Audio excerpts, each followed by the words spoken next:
Hola amigos de YouTube, hoy nos encontramos en la Biblioteca BINAES, la Biblioteca Nacional inaugurada por Nayib Bukele hace tan solo algunos meses. Nos encontramos justamente en el centro histórico de San Salvador. Edward Pernía, vamos a hacer un análisis profundo, vamos a intentarlo, de todo lo que han sido estas elecciones durante estos 5 días que hemos estado en El Salvador. Hoy volvemos a abrazar el modelo de la libertad. Desde horas tempranas vimos gran movilización de personas votando. De verdad que se vio un ahínco de las personas en querer votar, en especial por la reelección del presidente Nayib Bukele y por esos 58 diputados que lograron obtener. Hicimos un recorrido en varios centros de votación, pero le vamos a ir dando, a lo largo de este video, le vamos a ir dando detalles de cómo fue y cómo se vivió ese día de elecciones. Sí, algo que me gustaría destacar justamente es el contraste que logramos observar con respecto a las zonas, centros de votación de zonas más pudientes y el centro de votación de uno de los barrios que antes era el más peligroso de El Salvador. Para nosotros justamente notar y hablar con las personas, con los ciudadanos comunes, con las personas que votaban, qué era lo que ellos veían, cuál era su perspectiva, también con los mismos jefes de centros de mesa, y tuvimos una opinión bastante enriquecida, porque además no solamente nos limitamos a El Salvador, sino que también tuvimos la oportunidad de salir y hacer la ruta de las flores, como lo estaban diciendo mis compañeros, para poder contrastar qué pasaba en la capital y qué pasa también en otros departamentos. El primer punto importante que yo pude notar, sobre todo en los primeros centros de votación, es la organización que tenían los partidos políticos. Aquí yace la gran diferencia que hay entre los partidos políticos, que a pesar de que es un sistema completamente competitivo, pareciera que en términos de calidad no hay competencia, mientras que Nuevas Ideas en los centros electorales estaban muy bien organizados, tenían un ambiente, lo transmitían hacia sus seguidores para justamente motivar a las personas. También los vigilantes de mesa tenían mucha presencia dentro del centro de votación. Otros partidos o tenían muy poca o simplemente no tenían. Por lo menos Fuerzas Solidarias pudimos ver un toldo donde estaba solamente la persona que instaló el toldo. Ni siquiera los representantes del partido habían llegado al centro de votación. Mientras que Nuevas Ideas tenían aproximadamente, habremos contado como 80 personas en solamente ese centro de votación, que es uno de los más importantes de la ciudad. Otros partidos ni siquiera tenían presencia. Fuimos a uno de los colegios donde nos decía una de las observadoras electorales universitarias de ese lugar que básicamente habían 3 personas del FMLN, 2 personas o 1 persona de Arena, y de los demás partidos brillaban por su ausencia. En ese centro de votación no había ninguno, mientras que los de Nuevas Ideas seguían ayudando a las personas, seguían guiándolos. Entonces, desde el exterior se habla mucho de que, es que no se permita a los demás partidos políticos que puedan optar al poder, pero esto es un tema de organización. Y algunos partidos, como el de Marina Murillo, ni siquiera estaban presentes en las elecciones. Entonces, ¿cómo ganas unas elecciones si no estás presente, si no eres capaz de organizarte, mientras que tienes un rival que políticamente está creciendo mucho por esa capacidad de organización, de arrastre y de garantizar la motivación a su público? ¿Qué opinas de esa organización política, Andrés? De verdad que es una organización bastante loable. Lo vimos, de hecho lo comparamos muchísimo con la política venezolana, que nosotros consideramos que es una política bastante profesional a nivel de marketing político. Los partidos están muy organizados, las campañas, los jingles, todo está muy bien, y justamente lo vimos también aquí, por lo menos con el partido de Nuevas Ideas. También vimos un poquito de organización, logramos entrar, que por cierto, les recomiendo que vayan al canal de YouTube y lo vean. Logramos entrar a una de las sedes del FMLN e incluso entramos cómo estaban sus organizaciones por dentro, nos explicaron cómo hacían con la comida, el resto, y cómo apoyaban a las personas también. Y vimos justamente esa, más que todo por parte de Nuevas Ideas.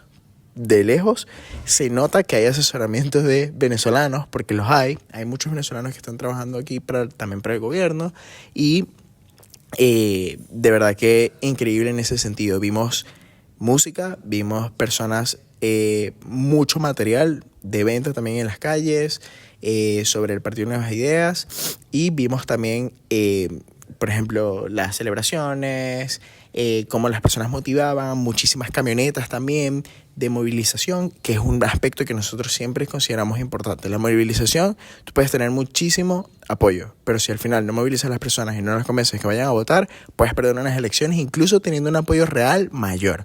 Entonces, en términos de organización, excelente.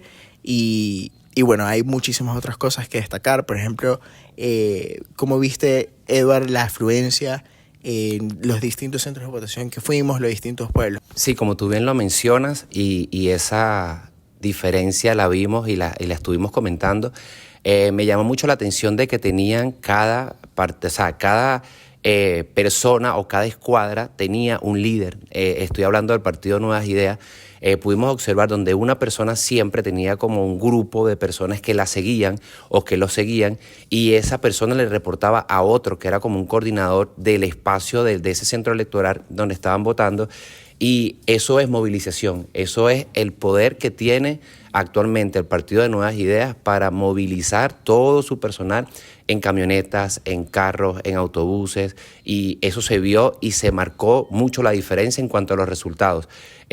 Pudimos ver en las zonas aledañas acá a El Salvador, en nuestra ruta de las flores, que la hicimos con esa intención para verificar cómo era la intención de votos en las zonas aledañas acá al San Salvador, y pudimos verificar que Nuevas Ideas tenía mucha movilización tanto dentro de El Salvador como afuera.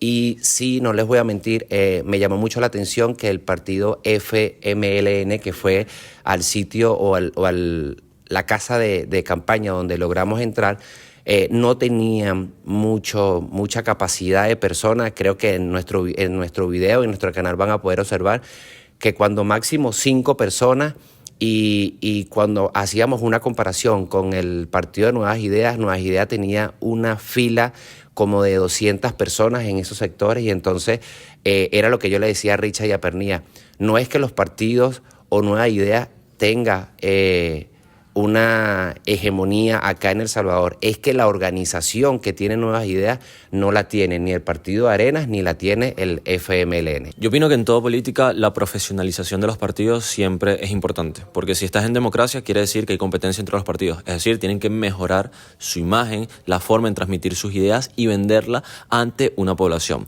¿Qué pasa? Que yo no solamente me voy con el tema de la realidad, del face to face con otras personas, sino también el manejo de las redes sociales. Y eso era algo que veíamos incluso desde el extranjero. Si haces una comparación entre el manejo de las redes sociales de Nayib Bukele con el del Chino Flores, o incluso con una candidata como Marina Murillo, que ni siquiera tiene un Twitter, entonces ahí sabes que hay algo mal, porque las redes sociales ya son parte de la política actual, una forma de conectar no solamente con nosotros los jóvenes, sino con todas las personas, porque la democracia, y es algo que ya dije en uno de los en vivos, la democracia no puede llegar a todos los rincones del país. Hay límites humanos que lastimosamente están, pero a través de redes sociales se pueden llegar. De hecho, hace poco se viralizó un video donde un señor le pedía un carro para trabajar, un carro de estos de vender productos en la calle para trabajar a Nayib Bukele, y a través de las redes sociales le llegó a su equipo y pudieron hacerle la donación.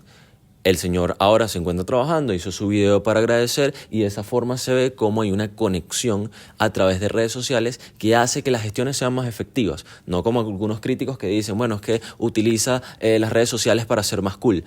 Por supuesto, lo hace mucho más cool, pero la realidad es que también lo hace mucho más efectivo porque no hay límites de ubicación y de tiempo. Ahora bien, yo sí quisiera también hablar un poco ya sobre lo que pasó después, cómo vivimos nosotros esta celebración, todo este auge, cómo vivimos presenciar por primera vez un discurso de Nayib Bukele en persona. Bueno, lo primero para destacar, la convocatoria estaba hecha para las 9 en el Palacio Nacional. Al entrar, lo primero que vimos fue que muchas calles estaban cerradas, entonces tuvimos que dar una vuelta bastante larga para poder entrar, evidentemente por temas de seguridad. Y cuando llegamos aproximadamente a las 8:40, ya la plaza estaba llena, estaba repleta. Más bien nos costó un poco movilizarnos porque queríamos tomar una buena toma para ustedes, para transmitirles en vivo. Lastimosamente no había buena señal, eso también por temas de seguridad, porque, bueno, ya Ever nos va a explicar muchísimo mejor por qué se hacen estas cosas. Y estuvimos intentando caminar poco a poco hasta que lo logramos. Logramos estar en un punto de estar un poquito más cerca para verlo. La emoción que se vivía era increíble. Las personas celebraban, había niños sin camisa, niños estaban arriba festejando. El ambiente familiar, sobre todo, que se vio sano, y las personas muy creyentes, los salvadoreños son demasiado creyentes, poniendo a Dios sobre todo. Y eso también lo reflejó Nayib en su discurso, que esto era una lección, que primero Dios está ante todo, y las personas también lo decían, no, es que Dios está actuando sobre Nayib y Dios decidió salvar a El Salvador. Y esa emoción la pudimos vivir, fue un momento muy mágico. De verdad que no es nada parecido ver un discurso de Nayib Bukele, verlo enfrente con las personas, celebrando lo que dicen las personas también, cómo se sentía esa emoción. Nosotros la vivimos espectacular cuando lo vimos salir. Eso fue otro nivel, de verdad. Y además también el espectáculo que se vio con los drones, creo que eso es algo que no nos esperábamos.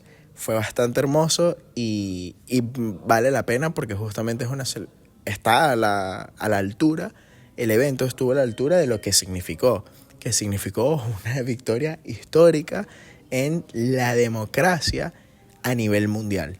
Entonces, Ever, cuéntanos más o menos cómo la logística, cómo la viviste, y además, ¿qué tal si empezamos a hablar un poquito del discurso y de los que rescatamos? Como lo dijo Andrés, estuvimos prácticamente que 1 hora esperando la salida del presidente Nayib Bukele para sus primeras palabras, luego del resultado oficial. Evidentemente queríamos hacer el en vivo a través del canal, pero no pudimos, porque obviamente por el sistema de seguridad, me imagino que así aplica para todos los presidentes, hacen como la inhibición de la señal en un rango más o menos de 500, 600 metros, inclusive hasta 3 kilómetros. Entonces, en ese preciso momento, creo que 10 minutos antes de que él saliera, nos inhabilitaron la señal, no pudimos seguir transmitiendo, pero había una sensación de seguridad en ese lugar increíble. Había mucha seguridad, como lo decía Andrés al principio, sí había un cerco, era como un primer anillo de 4 cuadras donde no pudimos entrar, sino que tuvimos que ser controlados. La salida y la entrada estaba controlada por un solo lugar, que me parece muy importante porque eso ayuda a todos los funcionarios, inclusive a las Fuerzas Armadas, a tener un mayor control a la hora de algún evento negativo que pueda ocurrir, que gracias a Dios no ocurrió. Pero lo otro que me llamó mucho la atención es que el pueblo de El Salvador estaba celebrando de una manera cívica, tranquila, había muchos niños, y lo que me llamó la atención fue que no había licor en la plaza, o sea, no se sentía personas o no se veía personas bebiendo o tomando, aparte que había ley seca, porque la ley seca empezó un día antes. Nosotros en Latinoamérica, y eso se puede ver en las diferentes cierres de campañas o en los diferentes actos presidenciales, pueden ver que hay gente que se pasa de alcohol, por lo menos en Venezuela lo podemos ver así, y aquí en El Salvador me llamó la atención de que no pasó. A pesar de que ya se sabía que Nuevas Ideas iba a arrasar, sus partidarios no estaban bebiendo alcohol. Y como lo dice Pernía, es un pueblo muy, muy, muy creyente en Dios.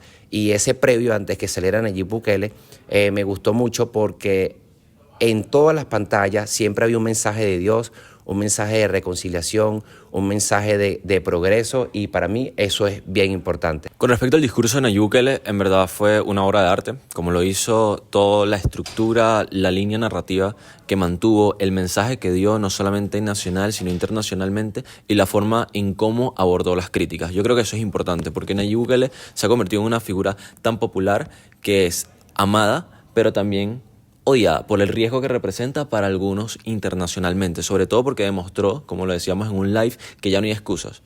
un gobernante puede ser efectivo, un gobernante puede realizar obras y puede mejorar la situación sin ningún tipo de excusas. Entonces significa un riesgo para muchos actores internacionales y eso se ha visto a través de las críticas. Nayib Bukele desvirtuó las críticas como lo ha venido haciendo a través de sus discursos, a través de sus entrevistas y creo que lo hizo de una manera muy, muy sensata. Sin embargo, quiero destacar a un punto que hablaba Edward, el tema de las creencias. Nayib Bukele creo que tiene un argumento muy sólido, que es que él dice que él respeta cualquier tipo de creencia. Sin embargo, él cree en Dios. Ahora, pareciera que las organizaciones no gubernamentales o algunos influencers que salen por ahí a criticarlo, en verdad no son tan tolerantes con respecto a las creencias. Entonces, algo que dice Nayib Bukele es que no importa si eres ateo, si eres agnóstico, si eres evangélico, etcétera, sino que cada uno tiene su sistema de creencias, pero permítanle a él y a sus seguidores que puedan tener el suyo. Y en verdad como creyentes se los puedo decir, creo que es una buena forma de aceptar la diversidad y la pluralidad que hay dentro de una nación. Es decir, si él es creyente, no tiene por qué cohibirse de decirlo públicamente. Eso es libertad de expresión. Así como un ateo puede decir, bueno, que no cree en Dios, también él tiene la capacidad. Entonces, son estos pequeños detalles que pareciera que lo critican por todo y por nada.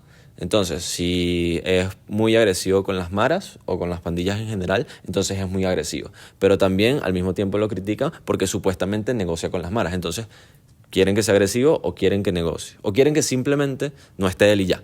Esa es la verdadera pregunta que se hace. Entonces, él obviamente confronta a las organizaciones no gubernamentales que exigen derechos de los presos que se encuentran ahora en los recintos, pero lo que él afirma nuevamente como un argumento es por qué no se manifestaron cuando El Salvador era uno de los países más peligrosos del mundo, cuando había más de 40 muertos diarios. Porque ahí no hubo una manifestación, porque esos derechos humanos incluso son más importantes cuando se habla de derechos humanos de personas que son honradas, a diferencia de los delincuentes. Entonces, en ese caso, creo que son argumentos muy sólidos. Pareciera que incluso que las críticas en ciertas medidas están infundadas. Entonces, lo que quiero destacar con eso, solamente para poner esos dos ejemplos, es que el discurso de Nayib Bukele fue una línea narrativa coherente, fue muy conciso. De hecho, yo quería que siguiera hablando porque fue muy, muy impactante, pero fue contundente para dejar claro un mensaje a nivel internacional, y yo lo comprendo como extranjero. Es decir, el porvenir de El Salvador depende de los salvadoreños. Ellos tienen que elegir y no desde afuera sin haber vivido la realidad, que es lo que nosotros vivimos. Bueno, a 5 días viviendo la realidad, conociendo salvadoreños, entendiendo qué es lo que nos quieren decir, sin haber vivido la realidad, algunas personas siguen criticando. Ahora, creo que es necesario unas impresiones finales de este video de Political Project viviendo 5 días en El Salvador. Andrés, cuéntanos. Yo me llevo una de las experiencias más bonitas de mi vida, conocer a los salvadoreños. De verdad que ha sido increíble. Veíamos incluso críticas en TikTok por lo que decíamos de algunos que los salvadoreños no son. Nuestra experiencia ha sido espectacular. De todos los pueblitos que nosotros hemos conocido, especialmente en San Salvador, la hospitalidad que hemos recibido, creo que ha sido increíble. A nivel político, lo que más me llevo, en verdad, y lo que también de ayer, es el ambiente de despolarización que hay. Es decir, incluso cuando hablabas con alguien de FLMN que criticaba las denuncias y las irregularidades, yo les preguntaba, ok, pero ¿qué pasa si Nayib Bukele gana con un resultado exorbitante? Ellos decían, bueno, eso es lo que va a decir el pueblo, y estaban muy felices. En verdad, cuando hablábamos con la persona que entrevistamos ayer en la sede, era una persona que no se le sentía resentida. Cuando nosotros les preguntábamos a personas de nuevas ideas qué opinaban del FMLN, no decían nada. Como, bueno, ellos están ahí. Y nadie, en ningún momento vi un odio o una persona resentida como si lo vemos, solemos ver en Venezuela. En Venezuela tú puedes ver una entrevista discutiendo con una persona opositora en cualquier plaza. Y un resentimiento muy fuerte, una polarización bastante fuerte, que lo puedes ver también en Estados Unidos con los republicanos y los demócratas, que lo puedes ver en España con los diferentes partidos, y en El Salvador más bien se nota un ambiente de vamos a trabajar, vamos a progresar y vamos a hacer las cosas bien. Ya se ha demostrado que esto funciona, vamos a seguir haciéndolo. Y si tú opinas distinto, felicitaciones, porque ahora sí se puede opinar distinto sin miedo. Y si no opinas, y si opinas como yo, pues mejor también, porque igual todos opinan. el 87% de la población por lo menos expresó su derecho al voto y se manifestó a favor de la gestión de Nayib Bukele. Entonces creo que eso es lo más bonito que me llevo, un país en donde no se ve odio, se ve más bien un ambiente de progreso. Yo me suscribo a tus palabras, de verdad que desde el principio lo he dicho, me he sentido como en casa y una palabra clave para estos 4 días que estuvimos acá, o que estamos, porque todavía nos quedan 3 días más en El Salvador, es libertad. Y esa palabra para mí es súper importante. En todos lados nos dicen que ya pasadas las 7 o 8 de la noche, en muchos sectores tenían que irse a sus casas, o si estabas en otro sitio tenías que buscar la manera de esconderte porque no tenías la manera de pasar de un sector a otro. Habían como aquí le dicen en El Salvador como postes eran como alcabalas, lo que le decimos nosotros en Venezuela, y no te permitían pasar de un sitio a otro. Entonces, el tema de seguridad, de que este gobierno haya logrado bajar el índice de homicidio, bajar el índice de inseguridad, es para mí un punto positivo en este primer periodo, en esta primera gestión del gobierno de Nayib Bukele. ¿Que falta lo económico? Sí, ciertamente falta lo económico, y como lo dijimos al principio, nosotros en nuestro canal queremos ser siempre transparentes y honestos con nuestra opinión, y creemos que la parte económica en un futuro va a mejorar, porque hay que recordar que venimos, el mundo entero, de una pandemia. Ya eso lo hemos dicho varias veces, porque tenemos críticos que siempre nos dicen que nosotros le estamos dando como que un apoyo muy grande al presidente Nayib Bukele, pero nosotros, viendo lo que pasa en nuestro país y lo que pasa en otros países, hay que reconocer cuando un gobierno es bueno y cuando un gobierno está haciendo las cosas bien para el progreso de su comunidad y de su población. Y eso se ve acá en El Salvador. Se ve que la gente está empezando a progresar, es paso a paso. Ya tienen un primer paso que dieron, que es el tema de la seguridad. Están cambiando en temas de infraestructura. Fíjense que hoy estamos acá en esta biblioteca que está súper increíble. Si tienen la oportunidad, en pocos días vamos a estar haciendo un video largo, un documental de esta biblioteca, y tenemos material full, porque piso a piso fue una impresión distinta, una emoción, muchas emociones de lo que vivimos en cada sector de esta biblioteca, y de verdad que está pensado como una biblioteca para el primer mundo. Esas son mis impresiones. Me llevo un Salvador bonito, me llevo un Salvador que me dan ganas de volver a repetir, de volver a venir, y bueno, esperemos que puedan seguir progresando con este gobierno y bueno, con los próximos que vengan. En mi caso me llevo una frase que nos dijo uno de los salvadoreños, que es que no estamos en un país de tercer mundo, sino que estamos en un país en desarrollo. Y efectivamente lo pudimos comprobar. Antes de venir a El Salvador, yo decía, bueno, probablemente hay algunos avances. Obviamente sabía que Nayib Bukele estaba haciendo una muy buena gestión, pero cuando llegué acá, las expectativas fueron superadas completamente. Hemos visto cómo en verdad ha avanzado el país de primera mano, no solamente en cuanto a términos de infraestructura, sino en lo que dicen los mismos salvadoreños. Siempre les vamos a mencionar que recurran a la fuente primaria, y nosotros esta vez recurrimos a los propios salvadoreños a ver cómo ellos percibían la situación. No hemos recibido críticas por parte de los pobladores, más allá de uno que otro militante de otro partido, como es obvio, pero los pobladores como tal, en su mayoría, con los que hablamos al menos, están a favor de lo que se está haciendo. Nuevamente, y esto lo voy a repetir hasta el cansancio, la seguridad es una condición para la mejoría de la economía. Si no hay seguridad, falta la inversión. Si no hay seguridad, no hay trabajo. Si no hay seguridad, no hay mercados a través de plazas, a través de la calle, a través de ningún tipo de local comercial puede desarrollarse, puede vender, puede generar, puede producir. La seguridad es clave para esto, y yo creo que por lo que hemos visto, la inversión privada se ha impulsado mucho es a través de las políticas de seguridad. Les aseguro que hace 5 o 6 años muy pocas personas habrían querido invertir en El Salvador. Entonces, no subestimen el poder que tiene el tema de las políticas públicas a favor de la seguridad y tampoco se aceleren pensando que de un día para otro van a tener un país potencia económicamente. La economía va poco a poco mejorando a través de las políticas económicas que efectivamente está haciendo, a través de los lazos comerciales, a través de los convenios que se están realizando. Para muestra, un botón, esta infraestructura está generando un flujo de personas que se concentran en el centro histórico y que efectivamente en sus alrededores consumen alimentos, compran cualquier tipo de cosas para disfrutar, el transporte y poco a poco se va moviendo la economía. En este sentido, mi impresión final es que las expectativas fueron superadas. Yo se los digo, sí quedé con muchas ganas de volver a El Salvador. Creo que es un país que nos ha recibido como si fuéramos parte de ellos. No ha habido ningún tipo de trato hostil. Al contrario, hemos recibido mucha amabilidad, a pesar de ciertamente el choque cultural que tienen ambos países, y creo que El Salvador hoy, más que nunca, se convierte en una referencia para la región y probablemente para el mundo, de un país que estaba muy mal, estaba críticamente y que poco a poco ha logrado surgir. Obviamente, esto no solamente depende del presidente, sino de lo que nosotros veíamos, que nos decían nuestros taxistas de Uber, las personas entrevistadas, que ellos también tenían una labor y un deber de mantener este comportamiento, de trabajar, de producir, etc. Entonces es algo complementario. Un buen presidente necesita una buena población y una buena población necesita un buen presidente. En este sentido, ha sido todo por hoy.